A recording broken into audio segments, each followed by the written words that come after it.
He walked in with nothing but quiet dignity, and they laughed at him. They saw an old man in a worn-out coat and assumed they knew his worth. The smirks, the whispers, the open mockery. But what they didn't know? The man they humiliated was about to teach them a lesson they'd never forget. Because when he finally spoke, when he finally reached into his pocket, every single one of them was left stunned. What happens next? You won't believe it. Stay till the end.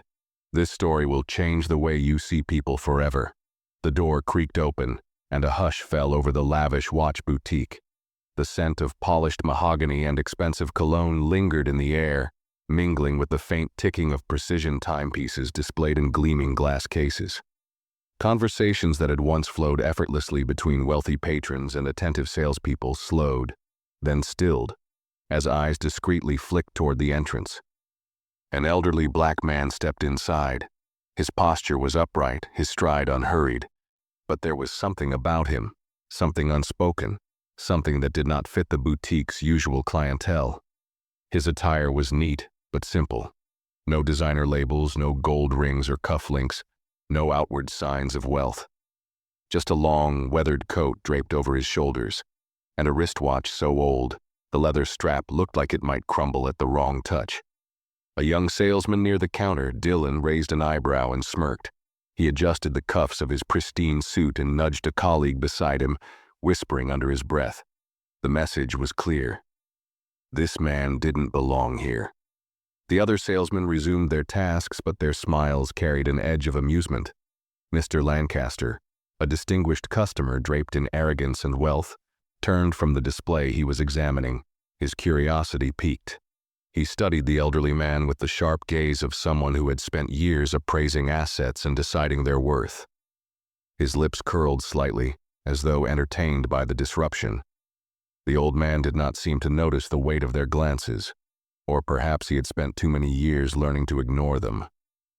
He moved with quiet deliberation, scanning the cases filled with timepieces that whispered of legacy and exclusivity. Watches with price tags that could buy a small apartment. Pieces crafted not for necessity but for statement, for dominance, for the ones who dictated time rather than followed it. Dylan stepped forward, his practiced smile slipping into place. It was the kind of smile that barely hid its condescension. "Good afternoon, sir," he said, voice honeyed with artificial politeness. "Can I help you find something specific today?" The elderly man lifted his eyes from the display, meeting Dylan's gaze with a look so steady, it made the salesman shift his weight. "I'd like to see your most expensive timepiece," he said, his voice calm, unhurried, like a man who had all the time in the world. For a beat, silence held the room in its grip. Then, as though released on cue, a few quiet chuckles rippled through the boutique. A few exchanged glances, a smirk or two hidden behind manicured hands. Dylan's smile widened, his amusement barely concealed. "Sir, are you sure you wouldn't like to see something more affordable?" His words dripped with the assumption that this man, this quiet figure in a worn coat, could not possibly afford the very thing he had asked for. The old man didn't flinch. His gaze did not waver. "Your most expensive," he repeated. Mr. Lancaster let out a low chuckle from behind them, crossing his arms. "Ambitious," he mused, loud enough for the others to hear. "But let's be reasonable. There's a watch store down the street, something a bit more budget-friendly." Another laugh, a few knowing looks. Dylan let out a breathy chuckle and shook his head. The elderly man did nothing, said nothing, just stood there, his face unreadable, his silence louder than their laughter. Then, slowly, he reached for his wrist, his fingers grazing the cracked leather strap of his old watch, as if recalling something distant, something untouchable. Dylan sighed, clearly enjoying the moment. "Look, I don't mean to be rude," he said, though his tone suggested otherwise, "but these watches start at over $100,000. His words hung in the air, an unspoken challenge, a test of how long this little charade would continue. The old man gave a small, almost imperceptible nod. "I see," he said quietly. Then, With a glance toward the gleaming glass case behind Dylan, he added, "Show me." Dylan hesitated for a fraction of a second, his smirk faltering just enough for those watching closely to notice. Then, with a forced chuckle, he turned on his heel and strode toward the far end of the boutique, where the most exclusive timepieces rested behind crystal-clear glass. The other salesmen didn't follow, but their eyes did. Lancaster, ever the spectator of life's little amusements, trailed along at a leisurely pace. Hands clasped behind his back. He wasn't going to miss the moment when this old man finally backed down, embarrassed, or worse, when he saw the price and scrambled for an excuse to leave. Dylan stopped in front of a display bathed in soft golden light. Behind the glass lay a watch unlike any other in the boutique. Its face was a masterpiece of mechanical craftsmanship, its tourbillon movement a marvel of engineering, its platinum casing glinting under the delicate glow. This was not just a watch. It was a legacy encased in time, a piece reserved for those who did not measure their worth in fleeting moments, but in the permanence of power. Dylan folded his arms, giving a slow, deliberate nod toward the display. "Here it is," he said, his voice laced with exaggerated reverence. "The pinnacle of our collection, the Vacheron Constantin Les Cabinotiers Grande Complication Phoenix. Fully custom-made, only one in existence. A watch like this isn't just about time, it's about history, about knowing your place in it." He turned his head slightly, just enough to catch a glimpse of the old man's reaction. But to his growing irritation, there was none. No widened eyes, no visible sign of intimidation or awe. Just that same calm gaze, assessing, as if he were studying something much smaller, much less significant than what Dylan had just described. Mr. Carter leaned in slightly, his fingers resting lightly against the glass. The air in the room seemed to still. Even the faint ticking of other timepieces faded into the background. And then, in a voice so even, so utterly unimpressed, he asked, "May I?" Dylan let out a short laugh. "You want to hold it?" Mr. Lancaster chuckled behind them. "Careful," he quipped. "Once you touch it, they might expect you to buy it." Dylan exhaled sharply through his nose, shaking his head as he grabbed a pair of white gloves from a side drawer. With exaggerated care, he unlocked the glass case and retrieved the watch, cradling it like a sacred artifact. Then, with deliberate slowness, he extended it toward Mr. Carter, as if expecting the old man's hands to tremble under its weight. But they didn't. Mr. Carter took the watch with practiced ease, his fingers steady, his grip secure. He turned it over once, twice, his thumb grazing the intricacies of the design. Then, ever so slightly, he frowned. Dylan caught the flicker of expression and pounced. "Something wrong?" he asked, his smirk creeping back. Mr. Carter rotated the watch once more, tilting it under the boutique's golden lights. "This engraving," he murmured. "It's slightly off-center." A pause. A breath of silence too thick to ignore. Dylan blinked. "Excuse me?" Mr. Carter ran a slow finger along the edge of the watch, his voice light, almost conversational. The original Les Cabinotiers series maintained an engraving precision within half a millimeter. This one is slightly off, not much, but enough.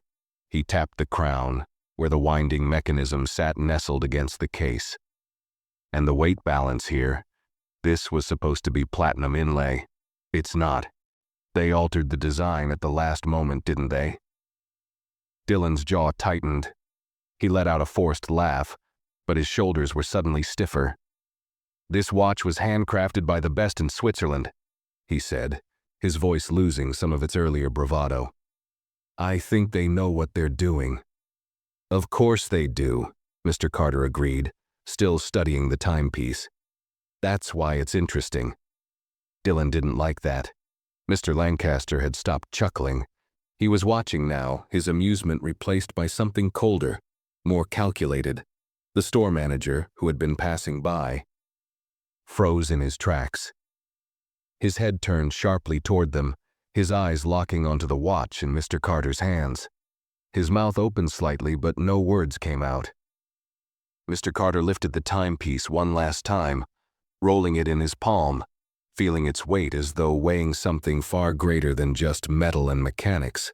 Then he handed it back to Dylan. "I'll take it," he said simply. For a moment, no one moved. Dylan's fingers hovered uncertainly over the watch, as if he wasn't sure whether to take it back or let it linger in Mr. Carter's grasp for a few seconds longer, long enough to make sense of what had just happened. The air inside the boutique felt charged, thick with an unspoken tension. No one had expected this. Not Dylan. Not the amused onlookers. Not even Mr. Lancaster, who now studied the old man with narrowed eyes, as if seeing him for the first time. Then slowly, Dylan's smirk reappeared, though it no longer carried the same effortless arrogance as before. He gave a light chuckle, shaking his head. "Sir," he said, his voice adopting a syrupy politeness, "I think you might be misunderstanding. This isn't just any luxury watch. This is a custom, one-of-a-kind, museum-level piece. We're talking about craftsmanship so exclusive that it's only made for those who—" Mr. Carter raised a hand, cutting him off. "I know what it is," he said, his voice carrying none of the condescension of the younger man's, yet commanding all the weight of someone who had seen far more than he let on. Dylan blinked. A flicker of irritation crossed his face, barely perceptible, but there nonetheless. From the far end of the boutique, the store manager was now making his way over, his steps brisk but controlled. His sharp eyes flicked between the watch in Dylan's hands and Mr. Carter's calm, unwavering posture. There was something just beneath the surface of his composed expression, something like recognition, but buried under disbelief. Mr. Lancaster, ever the connoisseur of human interactions, noticed this shift immediately. He tilted his head slightly. "Well," he drawled, taking a step closer, "this just got interesting." Dylan cleared his throat, regaining some of his composure. He turned the watch ever so slightly in his hands, letting the boutique lights catch on its platinum curves. "Just to be sure we're on the same page," he said, forcing another smile. "This watch is priced at $150,000, Mr. Carter interrupted, not even glancing at the tag. Dylan faltered. The store manager's brows shot up. For the first time since this whole exchange had begun, uncertainty crept into Dylan's carefully constructed demeanor. He adjusted his tie, exchanging a quick glance with his colleagues, who had all paused their tasks to watch the unfolding scene. Mr. Lancaster's lips twitched.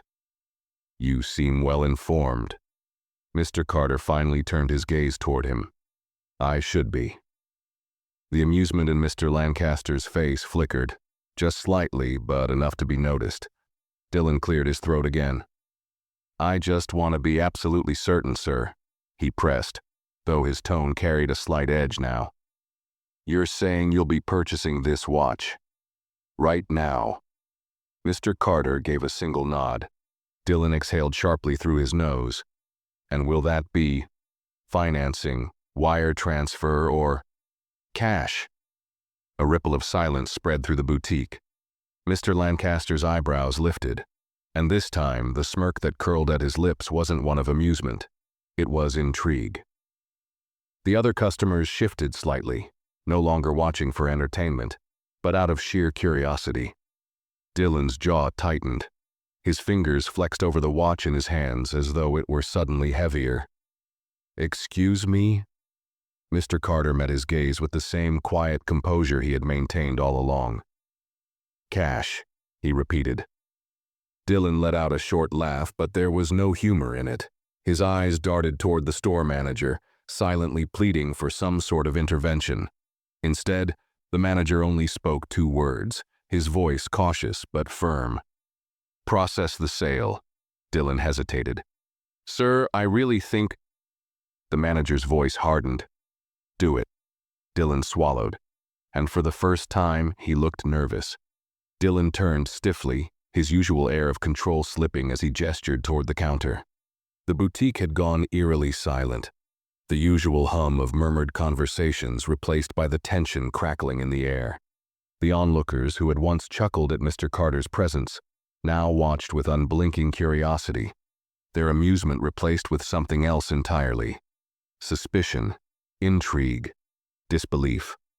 Mr. Carter walked toward the counter with the same steady, unhurried steps, as if the weight of the moment did not touch him at all. Dylan followed, his movements rigid, his mind likely racing for an explanation. A mistake, perhaps. A misunderstanding. He still wasn't ready to accept that the old man standing before him could, in fact, afford what he had so boldly asked for. The store manager stepped in beside them, his expression unreadable. But his eyes, sharp, searching, remained fixed on Mr. Carter. There was something familiar there, something clawing at the edges of his memory. Dylan cleared his throat as he reached the register, his fingers hesitating just slightly over the sleek touchscreen. "Sir," he said, forcing a thin smile, "before we proceed, may I ask how you'll be paying?" "Just so we're prepared." Mr. Carter said nothing at first. Instead, he reached inside his coat, slowly, deliberately, and pulled out a leather briefcase. The sound of the clasps clicking open was deafening in the silent boutique. And then, there it was, stacks of $100 bills, crisp, neatly arranged, packed with the kind of precision only a man who understood the value of time would possess. The shift in the room was instant. A woman near the back audibly gasped. Of the younger salesman, who had been pretending not to watch, nearly knocked over a velvet-lined tray of watches. Even Mr. Lancaster, the very embodiment of cool indifference, let his arms drop from their usual crossed position, his amusement melting into something unreadable. Dylan's breath hitched. His face, once smug and condescending, drained of color. This is... He swallowed hard, eyes darting toward the store manager, desperate for some kind of cue. The manager said nothing. His gaze remained locked on Mr. Carter, unreadable, unmoving. Mr. Carter tilted his head slightly. "Shall I count it for you?" he asked, his voice carrying no trace of arrogance, just quiet certainty. Dylan said nothing. He couldn't. The old man waited for a response, and when none came, he exhaled softly, then reached for one of the stacks, slipping off the paper band with ease. 1. The bills flicked together smoothly, the sound crisp, final. 2. A bead of sweat formed at Dylan's temple. 3. The once laughing customers stood frozen in place, caught between disbelief and the weight of a moment none of them had anticipated. The count continued, slow, deliberate, each number ringing through the air like the ticking of an unseen clock. And with every bill placed on the counter, the power in the room shifted. Dylan's fingers twitched at his sides, the once mocking certainty in his face now replaced by something dangerously close to panic. The cash sat before him in crisp, methodically stacked piles, each bundle meticulously counted, each note sliding against the next with the soft whisper of wealth that spoke louder than words. The entire boutique had frozen in time, held captive by the sight of something they never expected. A man they had dismissed moments ago, now unraveling their carefully built illusions, one bill at a time. Mr. Carter continued counting with a patience that felt almost ruthless, his voice calm, methodical, unwavering. 4. A low rustle filled the silence as he placed another neat stack onto the growing pile. 5. Dylan licked his lips, shifting uncomfortably. The confidence he once exuded had all but evaporated, leaving behind a man desperately searching for a way to regain control. The boutique's other sales associates, who had previously smirked along with Dylan, now watched with tense curiosity. Their eyes darted between the growing mountain of cash and their colleague, whose smug superiority had shattered with the first click of that briefcase. 6. The soft, rhythmic counting felt hypnotic, each number stretching the moment into something unbearable. Dylan cleared his throat, attempting to inject some authority into his voice. "Sir, I just need to confirm with the manager before." Mr. Carter didn't look up. He simply placed the next stack down with the same slow, deliberate precision. 7. Dylan's mouth opened, then shut again. He glanced toward the store manager, searching for rescue, but the manager had remained eerily quiet, his gaze unreadable, his hands clasped behind his back. 8. Mr. Lancaster, who had long since abandoned his earlier amusement, took a slow step closer, his expression darkening into something more analytical. This was no longer a joke to him. He had spent his life surrounded by wealth, had dined with men who built empires, had closed deals that determined the fates of corporations. He knew real power when he saw it, and right now, he was looking at it. "Mr. Carter," the store manager finally spoke, his voice measured, cautious, as though he was treading over something fragile. Mr. Carter paused mid-count, his fingers resting lightly on the next stack of bills. Slowly, he lifted his gaze. The manager inhaled through his nose, his posture rigid.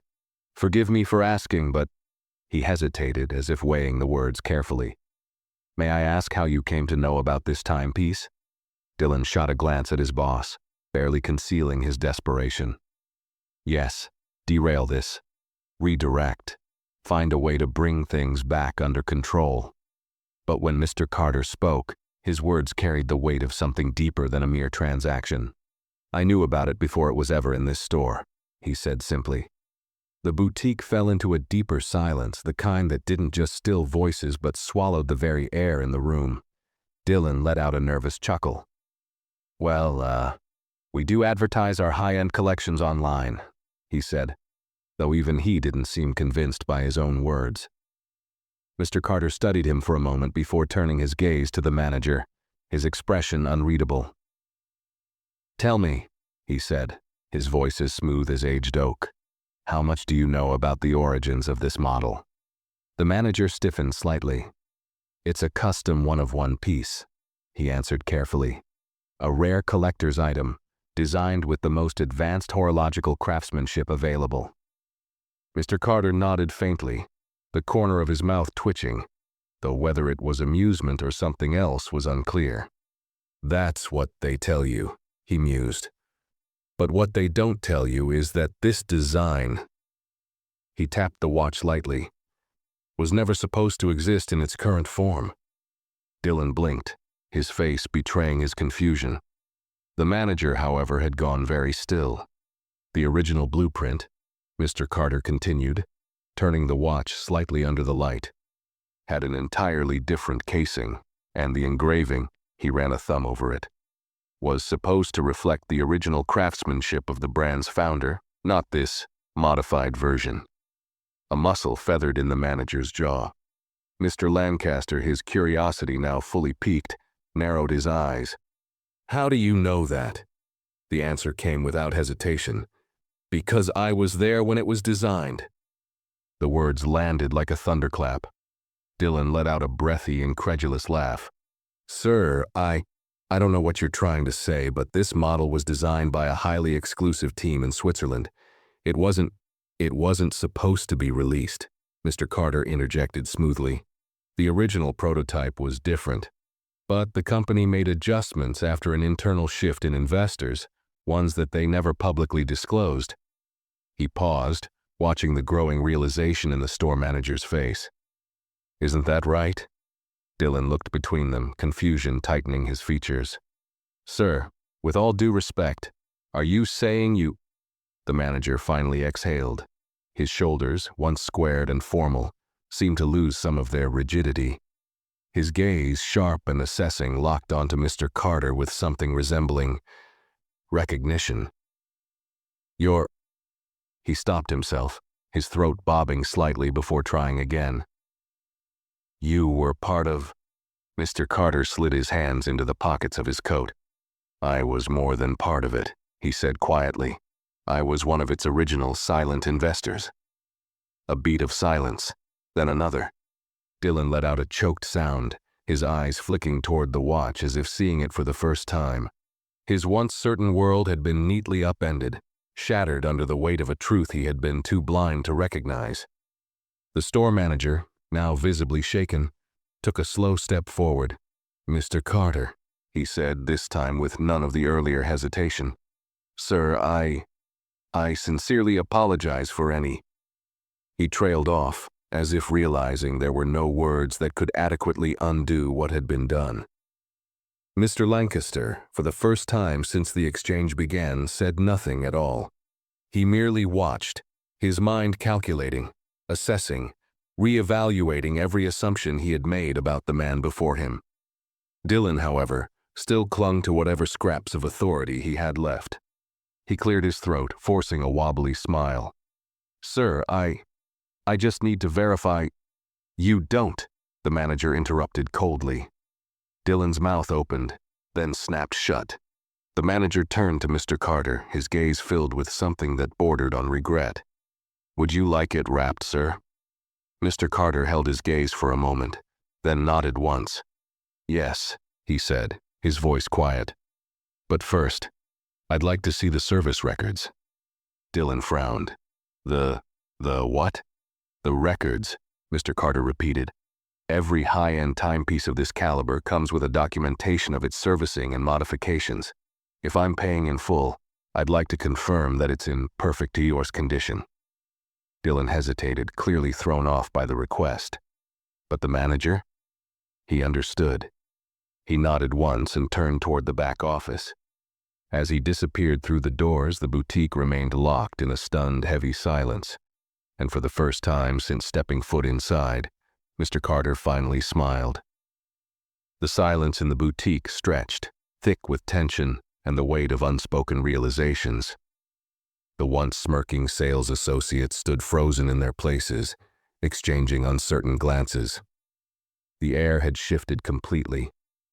What had started as amusement at an old man's supposed mistake had transformed into something far more unsettling, a moment they had not been prepared for. Dylan, now visibly uneasy, ran a hand over his mouth as if trying to wipe away his earlier arrogance. The confidence he once wielded so effortlessly had crumbled, leaving behind nothing but the raw exposure of his misjudgment. Mr. Carter, however, remained composed, his face betraying no hint of satisfaction or resentment. If anything, he seemed unbothered by the shift in power, as if he had expected this moment all along. He simply stood, hands still resting in his coat pockets, waiting. Mr. Lancaster, who had been enjoying the spectacle before, now regarded him with a different kind of interest. The arrogance had faded from his face, replaced by a calculating curiosity. He was a man who had built his fortune by reading people, by knowing who to respect and who to dismiss. And right now, he knew he had made an error. The manager returned moments later, a sleek, leather-bound folder in hand. His movements were brisk, precise, but no longer cold. He placed the folder carefully on the counter and opened it, flipping through crisp, neatly organized pages. "Here are the full service records, Mr. Carter," he said, his tone carrying a newfound deference. "Every repair, adjustment, and certification since its creation. I've double-checked the authenticity myself." Mr. Carter nodded once, reaching for the folder. He flipped through it with the same deliberate patience he had displayed throughout the entire encounter. His eyes scanned each line carefully, his fingers trailing over the fine print like a man who knew exactly what he was looking for. Dylan, still standing stiffly behind the counter, stole a glance at the pages but said nothing. His earlier bravado had disappeared entirely. The boutique remained eerily silent as Mr. Carter continued reading, only the distant ticking of watches filling the space. Then, after a long pause, he closed the folder. "It will do," he said simply. The manager gave a curt nod, signaling to the staff.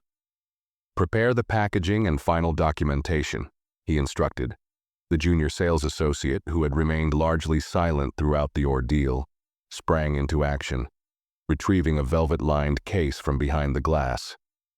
Dylan swallowed hard. His eyes flickered toward Mr. Carter, an unreadable expression passing over his face.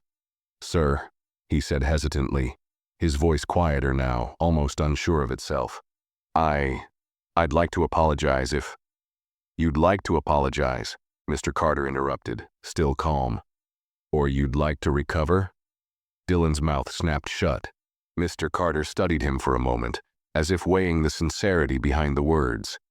Then, instead of responding, he turned his attention back to the watch being prepared. The manager shot Dylan a sharp look, wordlessly instructing him to stay quiet. Mr. Lancaster, who had been watching the entire exchange with quiet amusement, let out a low chuckle. "Well, well," he murmured, shaking his head slightly.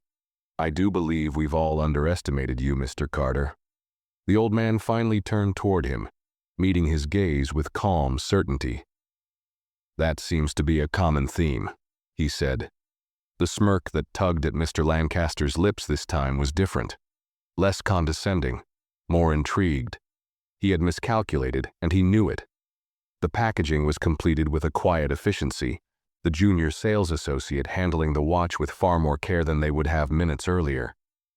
When the final steps were completed, the manager personally closed the box and placed it on the counter in front of Mr. Carter. "Thank you for your business, sir," he said. "It's truly an honor." Dillon flinched at the words, his face paling. Only now did he seem to fully comprehend the mistake he had made.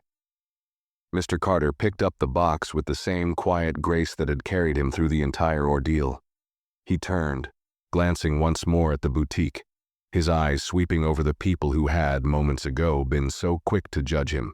Then, as if remembering something, he reached into his coat pocket once more, not for cash this time, but for something far smaller, a crisp $100 bill. He held it out, not to Dillon, not to the manager, but to the junior associate, the only one who had remained silent but had not mocked him. "For your silence," he said simply. "Next time, speak up." The young employee hesitated, their fingers hovering over the bill before finally taking it. Then, without another word, Mr. Carter turned and walked toward the exit, and not a single person in that boutique dared to stop him. The chime of the boutique's door rang softly as Mr. Carter stepped outside, leaving behind an air of quiet dominance that lingered in the room like the echo of an unsaid lesson. Inside, the people who had once dismissed him stood rooted in place, their earlier amusement now replaced with something far heavier: reflection, discomfort, and, for some, regret. The crisp box holding the exquisite timepiece sat firmly in his grasp, but his pace remained unhurried. He walked as if carrying something far greater than a watch, something unseen, something time itself had tested and proven unbreakable. Behind him, the tension inside the boutique remained thick, suffocating. Dillon stood rigid behind the counter, his knuckles white as he clenched them at his sides. The weight of his humiliation had fully settled in, pressing down on his chest like a lead weight. The store manager exhaled through his nose, shifting his gaze toward Dillon with a look that was neither sympathy nor anger. It was disappointment. A quiet, damning kind of disappointment. "That," the manager said at last, his voice clipped but composed, "was the single most embarrassing moment I have witnessed in this store." Dillon swallowed hard, his eyes darting to his co-workers, who now refused to meet his gaze. I didn't know who he was," Dillon muttered, his voice barely above a whisper. "And that's exactly the problem," the manager said sharply. He gestured toward the boutique's grand interior, its gleaming displays, its air of exclusivity. "You think wealth looks a certain way. You think power needs to announce itself. You think respect is given based on appearance alone." Dillon's throat bobbed as he fought the urge to defend himself, but there was nothing to say. The truth was painfully clear. "You just dismissed a man," the manager continued, "who could probably buy this entire store if he wanted to." A beat of silence. Dillon lowered his head slightly, shame crawling up his spine. The realization of what he had done, how foolish he had been, how short-sighted his arrogance had made him, it all burned.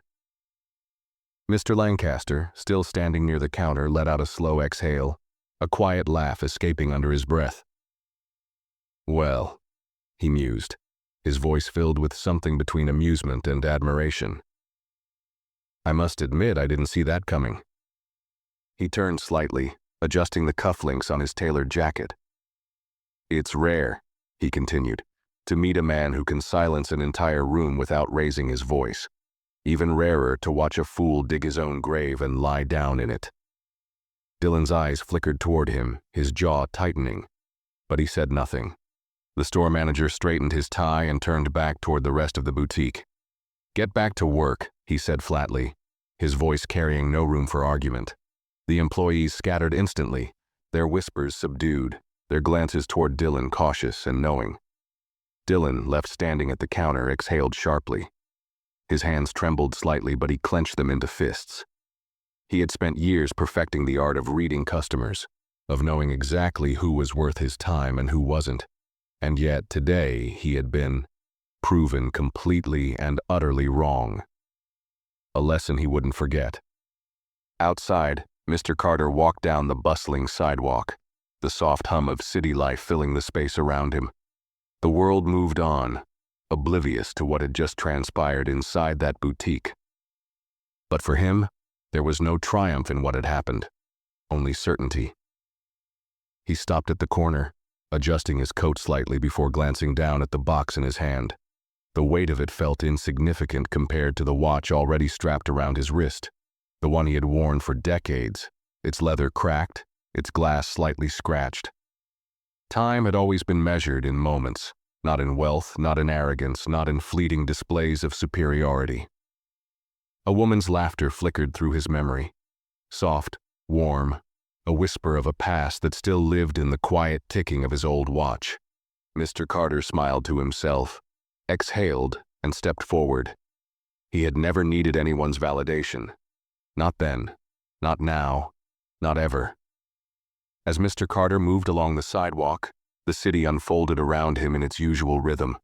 Horns blaring in the distance, hurried footsteps tapping against pavement, and conversations blending into an indistinct hum. To the world outside, he was just another man navigating the streets, just another passerby in a sea of faces. But inside him, something deeper stirred, something only time could fully understand. He glanced down at the box in his hand, his thumb running lightly along the edges of its sleek, polished surface. A brand new timepiece, one that carried a price tag steeped in exclusivity and status. And yet, for all its supposed worth, it felt no heavier than air in his grip. His gaze shifted to the old watch strapped around his wrist. It had lived through years of wear, its once pristine leather now aged, its once gleaming glass marked with tiny scratches, imperfections that spoke of its journey through time, through moments that mattered. He thought about the boutique, about the faces frozen in stunned silence as he counted out each crisp bill with deliberate precision. He had seen it before, the same routine, the same tired script. A room full of people who thought they had it all figured out, only to realize they had miscalculated. Again. A mistake he never made. His steps slowed as he reached a small cafe on the corner, its outdoor seating empty save for a single table in the farthest corner, bathed in the soft glow of the afternoon sun. It was a familiar place, one he hadn't visited in a long time. He stepped inside, the scent of freshly brewed coffee and warm pastries filling the air. The barista behind the counter, a young woman with tired eyes and an easy smile, barely glanced up as she prepared an order for another customer. "Be right with you," she called over her shoulder. Mr. Carter simply nodded and moved to the side, his fingers still wrapped around the box. He didn't need the watch, not really.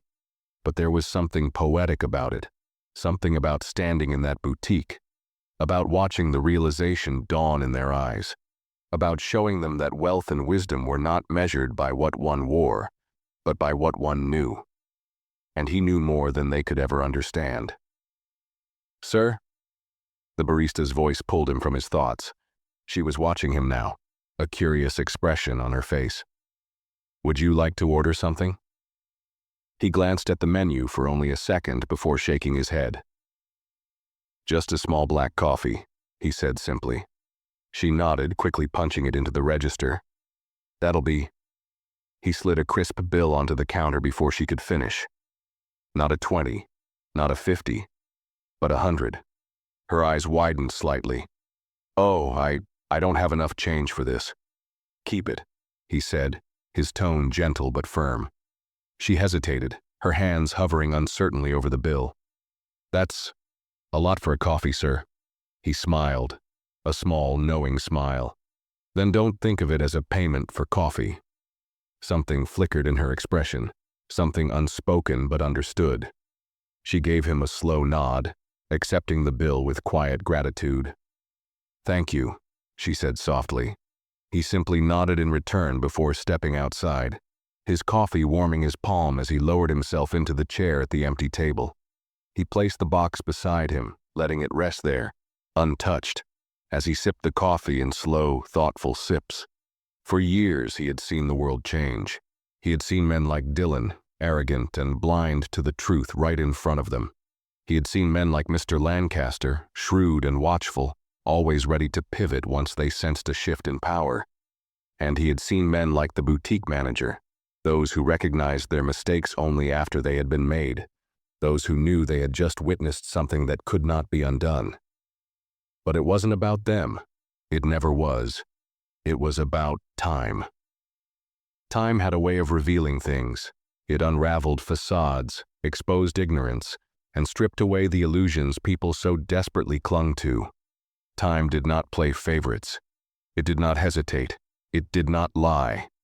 And that was the real lesson. As he sat there watching the world move around him, he heard a familiar voice in his mind.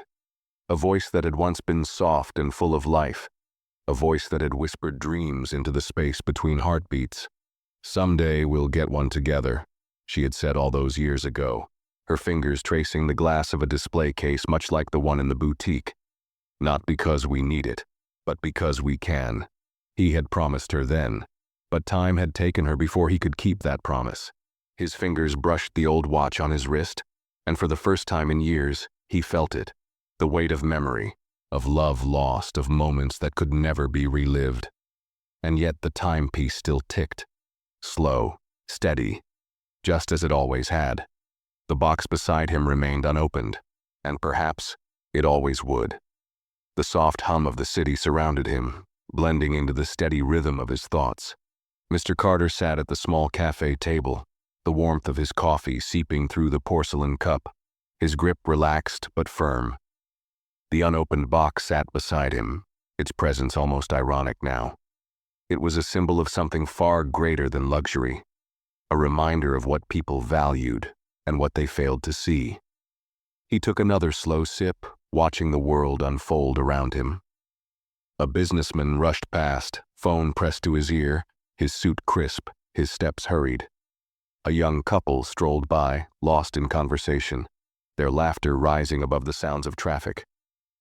Across the street, a group of teenagers stood outside a sneaker boutique, eyes glued to the latest release in the window display, their excitement vibrating in the air. Time moved, with or without acknowledgement. He had lived long enough to know that people often chased things without understanding why. They craved status, recognition, the fleeting satisfaction of owning something rare, something others couldn't have. But time had taught him that the things truly worth having were never the ones that could be bought. A memory flickered through his mind, unbidden but welcome. A younger version of himself, standing in a different store years ago. His wife at his side, her fingers tracing the glass case of a watch she would never own. "You know," she had mused, her voice teasing, "you could walk in here tomorrow and buy the whole store." He had chuckled, shaking his head. "And what would I do with a watch shop?" She had smiled, that knowing smile she always had, the one that said she saw beyond what others did. "It's not about the store, Eli. It's about being able to." He had never forgotten those words. Being able to. Not flaunting, not proving, just knowing. The sound of footsteps pulling up beside him brought him back to the present. He didn't look up right away. He didn't have to. He already knew who it was. "Well," the familiar voice drawled, laced with intrigue, "if I didn't know any better, I'd say you enjoy being underestimated." Mr. Carter smirked faintly before finally lifting his gaze. Mr. Lancaster stood before him, hands in his pockets, the sharp angles of his tailored suit catching the light. But this time, there was no arrogance in his stance, only curiosity. "What do you want, Lancaster?" Mr. Carter asked, his tone easy, unbothered. Mr. Lancaster pulled out the chair across from him and sat down uninvited, crossing one leg over the other. "Now, that's an interesting question," he mused. "I suppose I want to know why you did it." Mr. Carter took another sip of coffee. "Did what?" The performance. Lancaster gestured vaguely, as if replaying the entire scene at the boutique. You could have walked in, bought the watch outright and left without a word, but you let them talk. You let them laugh. You let them believe they were right up until they weren't. Mr. Carter didn't respond right away. He simply set his cup down, watching Lancaster the way a man watches a storm forming in the distance, not with fear, but with understanding. They did exactly what they were meant to do, he said at last, and I let them. Lancaster arched a brow. Why? Mr. Carter exhaled, his fingers tapping idly against the side of his cup. Because some lessons, he said simply, can't be told. They have to be felt. A slow smirk spread across Lancaster's lips. So it was a lesson then. For them? Mr. Carter tilted his head slightly. Maybe. Lancaster studied him for a long moment, the gears turning behind his eyes. He had met many men in his life. Powerful men, wealthy men, those who wielded influence like a weapon, and those who wore it like armor. But Carter was something else. A man who didn't need to prove himself. A man who had already won, long before the game had even begun. Lancaster leaned back in his chair, letting out a low chuckle. I like you, Carter. Mr. Carter smirked. That's a shame. Lancaster laughed outright this time, shaking his head. Tell me, what do you plan to do with that watch? Mr. Carter glanced at the unopened box beside him, then back at Lancaster. His smirk faded into something softer. Not sure yet. Lancaster nodded, as if he had expected that answer. Then, after a beat, he stood. Well, if you ever decide you're in the market for something else, let me know. Mr. Carter watched him go, the man's confident stride unshaken, his presence commanding even as he disappeared into the moving crowd. He turned back to his coffee, lifting it to his lips once more, but this time his gaze fell to the watch on his wrist, the one that had been with him through everything, the one that had truly mattered, the one that time itself had not been able to erase. The coffee in his cup had cooled, but Mr. Carter made no move to finish it. He simply sat there, watching the city shift and breathe around him, the ebb and flow of people moving through their routines, unaware of the quiet revolution that had just taken place inside that boutique. He ran his thumb absently over the old watch on his wrist, feeling the familiar ridges of its worn-out strap. The years had softened the leather, molded it to fit him perfectly, as if time itself had settled into the grooves of his skin. A gust of wind swept through the street, rustling leaves against the pavement. He closed his eyes for a brief moment, listening to the world move. And then, a voice. You still wear that old thing. Mr. Carter's eyes flicked open, and his lips curled slightly at the sound. It was a voice he hadn't heard in a long time, and yet it carried the same light-hearted teasing it always had. He turned his head just enough to see the man standing beside his table. James Jimmy Whitaker, an old friend, or at least he had been once. Time had crept into Jimmy's features just as it had into Mr. Carter's, hair grayer, lines deeper, but his presence was the same. There was an ease about him, a familiar weight in the way he stood, hands tucked into the pockets of his coat. Jimmy pulled out the empty chair across from him and sat without asking. I was walking past when I saw you. Thought I was imagining things. He glanced down at the unopened watch box on the table. Then I saw that, and I knew it had to be you. Mr. Carter exhaled softly, shaking his head. Still reading signs, are you? Jimmy chuckled. Old habits die hard. His eyes drifted back to the watch on Mr. Carter's wrist. But that's not a habit. That's loyalty. Mr. Carter leaned back slightly, fingers still resting on the old timepiece. Or maybe just knowing what matters. Jimmy nodded slowly, as if tasting the words, letting them settle in his mind. That's always been your way, hasn't it? Even back then. A pause. The weight of history settled between them. Jimmy's eyes flicked back to the watch box. So? You finally did it? Mr. Carter glanced down at it but didn't touch it. Did what? Jimmy smirked. Kept your promise. For the first time since he had stepped into that boutique, something shifted in Mr. Carter's chest. A pressure, a memory, a moment caught in time. Jimmy sighed, leaning forward slightly, his elbows resting on the table. You know, when we were younger, I never understood why you held on to that old thing, he said, nodding toward the watch on Carter's wrist. Even when you could afford better, even when the rest of us were running around trying to prove something to the world, you kept that one. Mr. Carter stayed silent, waiting. Jimmy's voice softened. And then, one day, I realized it wasn't just a watch to you. The air between them felt heavier now, thick with unspoken truths, old memories pressing against the present. You ever gonna open it? Jimmy asked, nodding toward the new watch. Mr. Carter looked at the box. For a moment he just stared at it, as if trying to decide what it truly meant.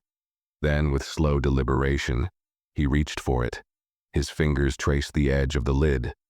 The city around them continued moving, unaware of the significance of this moment, of what it meant to him, of the promise that had been left unfulfilled for so long. Jimmy watched him, waiting. The clasp on the box clicked open. Inside, nestled in rich velvet, was the masterpiece of modern craftsmanship, the timepiece that had been the center of so much arrogance, so much spectacle. But as Mr. Carter stared down at it, there was no triumph in his expression, no satisfaction, just a quiet understanding. And then, without hesitation, he closed the box again. Jimmy raised an eyebrow. That's it? Mr. Carter exhaled through his nose, a soft chuckle escaping. That's it. Jimmy studied him for a long moment, then shook his head with a grin. You really are something, Eli. Mr. Carter smiled faintly but said nothing. The truth was simple. The watch in the box was flawless. But the one on his wrist? That was the real masterpiece. Jimmy leaned back in his chair, stretching his legs out in front of him, the easy smirk on his face betraying an understanding that ran deeper than he let on. He had always been the type to talk circles around a subject, to avoid the weight of sentimentality by masking it with humor. But today, his voice held something else. You know, he said after a pause, I was expecting a little more drama, maybe some tears, a grand speech about fulfilling promises and honoring the past. He tapped the watch box lightly with his knuckles. But you barely even looked at it. Mr. Carter chuckled, shaking his head as he took another sip of his now lukewarm coffee. You always did love a spectacle, Jimmy. Jimmy laughed at that, a real hearty laugh that made a few people at nearby tables glance their way. Guilty as charged, he admitted, wiping at his chin before leaning forward again. But come on, Eli, be honest. You're never going to wear that thing, are you? Mr. Carter considered the question, though the answer had already settled somewhere deep within him long before he had even stepped foot into that boutique. His fingers, aged and steady, rested against the cracked leather strap of his old watch, the weight of it familiar, comforting. No, he said simply. I'm not. Jimmy exhaled through his nose, nodding slowly. He wasn't surprised. If anything, he seemed to find some satisfaction in the answer. And yet, you still bought it, he mused, rubbing at his chin thoughtfully. And not just any watch. That watch. Mr. Carter shrugged. I could. Jimmy smirked. Ah, there it is. Mr. Carter chuckled again, shaking his head. You remember what she used to say? Jimmy's face softened at that. He didn't have to ask who she was. He knew. They both did. It's not about needing it, Jimmy recited, his voice quieter now. It's about being able to. A breeze rustled through the street, carrying with it the scent of roasted coffee and something sweet from a nearby bakery. The world around them continued as it always had, unaware of the significance of this conversation, of the history behind their words. Jimmy exhaled, his gaze drifting over the people passing by, the moving traffic, the blur of life continuing at its own unrelenting pace. You miss her? It wasn't a question. Not really. Mr. Carter didn't answer right away. He didn't need to. Instead, he turned his wrist slightly, looking down at the old watch. Her watch. The one she had given him. The one she had convinced him to wear all those years ago, even when he had been too proud, too stubborn to accept something so sentimental. She had always understood time differently than he had. To her, it wasn't about measuring success, about marking milestones or achievements. It was about the moments in between, the quiet ones, the ones no one else saw, the ones that truly mattered. "I do," he admitted finally, his voice steady, though there was something in his expression that spoke of the weight behind those words. Jimmy nodded, his own gaze distant now, as if caught in the memories of a different time. "She would have loved that watch," he said after a moment, nodding toward the box. Mr. Carter smiled faintly. "She would have loved watching me buy it." Jimmy barked out another laugh. "That she would have." He shook his head, sighing as he leaned forward, resting his elbows on the table. "So what now?" Mr. Carter lifted his coffee cup, taking one last sip before setting it down gently. "Now," he repeated, glancing toward the unopened watchbox once more. "Now I go home." Jimmy squinted at him. "That's it? That's it?" Jimmy let out a long breath, studying him for a moment. Then, with a smirk, he leaned back and crossed his arms. "You always were a stubborn old bastard, Eli." Mr. Carter smirked. "Takes one to know one." Jimmy laughed again, shaking his head. All right. I'll stop trying to squeeze a poetic ending out of you. But at least tell me this." He gestured toward the watch box, tilting his head. "What are you going to do with it?" Mr. Carter considered the question. He truly did. The watch inside that box was a masterpiece, an exquisite piece of craftsmanship designed for a man who measured his worth by what he could acquire. And yet, as it sat there, untouched, it felt more like a relic than a treasure, a reminder of a lesson that only a few truly understood. Finally, he exhaled and gave a small, knowing smile. "I'll figure something out," he said. Jimmy grinned. "Fair enough." They sat there for a while longer, neither of them in any rush to leave. Time moved, as it always did, but for now they let it. The city around them pulsed with life, but at that small cafe table time felt slower, less urgent, less demanding. Mr. Carter and Jimmy sat in a quiet understanding, the kind that only comes from years of knowing someone beyond words. There was no need to rush, no need to fill the silence with forced conversation. Eventually, Jimmy checked his watch, a modest but well-kept timepiece he had worn for years. "Well, I should get going," he said, stretching his arms with a satisfied sigh. "Got a family dinner tonight. If I'm late, my granddaughter will never let me hear the end of it." Mr. Carter smirked. "She's keeping you in line, is she?" "Oh, absolutely."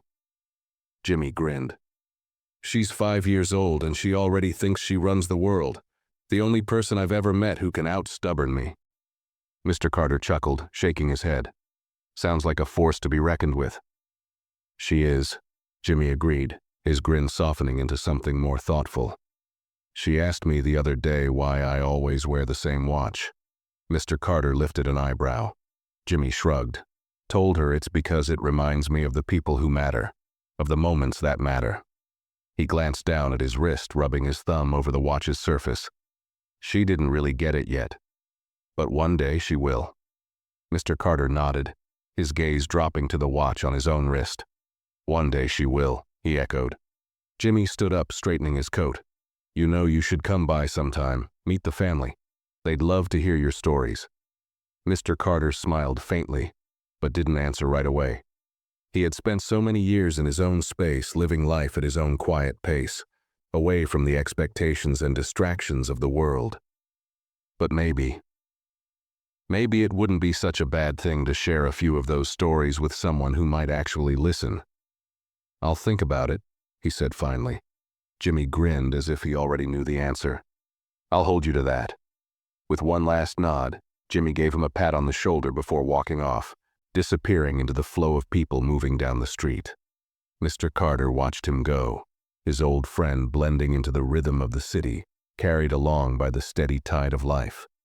For a while he sat there, letting the world move around him.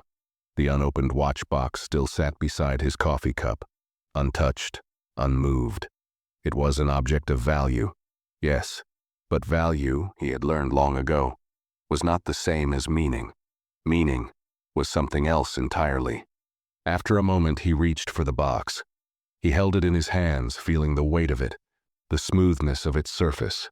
It was perfect, flawless in every way, and yet it was still nothing compared to the watch already strapped to his wrist. His fingers tapped idly against the box, his mind drifting back to the boutique, to the faces of those who had judged him without knowing, to the manager who had finally recognized his mistake, to Dylan, whose pride had been stripped away in the face of undeniable truth. He wondered if they had learned anything, if the weight of that moment still sat with them. Then again, time had a way of teaching lessons, whether people were ready for them or not. And with that, he finally stood.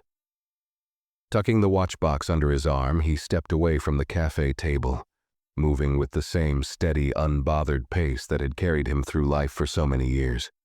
He didn't know exactly where he was going next, but for the first time in a long time, he found that he didn't mind.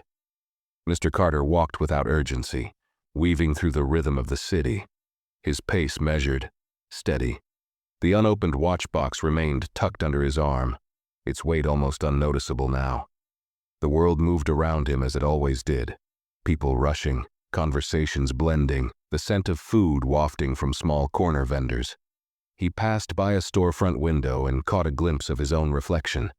Time had etched its marks upon him, but there was no regret in the lines on his face, no bitterness in the silver that streaked through his hair. If anything, there was a quiet satisfaction, an acceptance of all that had been, all that was, and all that would come. He had spent his life understanding things that most people took far too long to learn.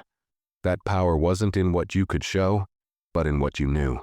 That wealth wasn't just about numbers, but about the freedom to make choices. And that respect, true respect, was never something bought, but something earned. His fingers grazed the old watch on his wrist, the one that had traveled with him through decades, through loss and love, through triumph and solitude. It wasn't worth much to anyone else, but to him, it was priceless. It had been there when he built himself from the ground up, when he won battles no one saw, when he made choices that shaped the man he had become. It had been there when he held the hand of the woman he loved for the last time. And yet, even as he moved forward, it still ticked. That, he realized, was the true nature of time. It did not pause for anyone. It did not linger on the past, nor did it rush toward the future. It simply moved. And those who understood its value learned how to move with it. His thoughts were interrupted by the sound of laughter.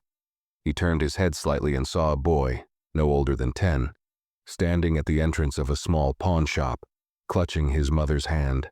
His gaze was fixed on something inside the store, his eyes wide with the kind of wonder only a child could possess.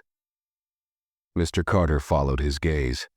In the pawn shop's display case sat a small collection of wristwatches, none of them particularly expensive, none of them brand new. Some had minor scratches on their faces, others had straps that had seen better days. But they were watches that had lived. Watches that had measured the time of people who had places to go, lives to live. "Mom," the boy whispered excitedly, tugging on her sleeve. "Can I have one?" His mother smiled patiently. "Maybe one day, sweetheart." The boy pressed his hands against the glass, eyes filled with longing. "I just want to wear one like Grandpa's." Mr. Carter stood still for a long moment. Then, almost without thinking, he stepped forward. The mother looked up, surprised by his presence. He offered her a small, reassuring smile before kneeling slightly, so that he was at eye level with the boy. "You like watches, son?" he asked gently. The boy nodded quickly. "Yeah, my grandpa has one he's had forever. He says it tells more than just time." Mr. Carter's lips curled into a knowing smile. "Your grandpa's a smart man." The boy beamed. Mr. Carter glanced down at the watch box in his hands, the weight of his decision settling into place. He didn't hesitate. With careful hands, he extended the box toward the boy. "Here," he said. "Take it." The boy's eyes widened. He looked up at his mother, unsure. She blinked in surprise, shaking her head slightly. "Sir, that's not necessary." "I know," Mr. Carter interrupted softly, his tone gentle. "But it feels right." The boy hesitated for only a second before slowly reaching out, his small hands grasping the box as if it were the most precious thing in the world. His fingers traced the edges, and then, with a glance toward his mother for permission, he carefully lifted the lid. The light caught the timepiece inside, its flawless craftsmanship gleaming beneath the store's overhead bulbs. The boy sucked in a breath, his wonder now replaced with something else, something deeper. "Wow," he whispered. "It's beautiful." Mr. Carter chuckled. "That it is." The mother placed a hand over her heart, clearly moved. "Sir, we can't accept this. This must be worth more than most people can afford," Mr. Carter finished for her. "But let me tell you something." He looked down at the boy, his expression kind but firm. "This watch will tell you the time," he said. "But what you do with your time, that's what really matters." The boy nodded, his small fingers still running over the watch face, as if committing every detail to memory. Mr. Carter smiled, giving his shoulder a gentle pat before rising to his feet. The mother shook her head again, her eyes glassy with emotion. "I don't know what to say." He met her gaze, and in a voice rich with quiet wisdom, he simply said, "Then don't say anything at all." And with that, he turned and walked away, leaving them standing there beneath the glow of the pawn shop's window, the boy still clutching the watch as if he had been handed the world. As Mr. Carter continued down the street, he lifted his wrist once more, glancing at the familiar, worn face of his old timepiece. It ticked on, slow and steady, just as it always had, just as it always would. And for the first time in a long, long while, Mr. Carter allowed himself to truly smile. Because in the end he had never needed the new watch. He had already won the only thing that truly mattered, time well spent. Mr. Carter walked on, his steps light, his heart steady. He had spent a lifetime watching people chase things, wealth, status, recognition, only to realize too late that none of it truly mattered. The real currency of life wasn't gold, nor was it power. It was time. The moments shared, the wisdom passed down, the impact left behind. He had no desire to prove himself to anyone. Not to the boutique staff who had judged him, not to the world that often failed to see beyond surface value. He knew who he was, and that was enough. As he glanced at his old watch, he smiled. The new timepiece was in the hands of someone who would cherish it, but the one on his wrist? It had already measured the most important seconds of his life. It had been there through love and loss, through struggle and triumph. It was more than just an object. It was a story.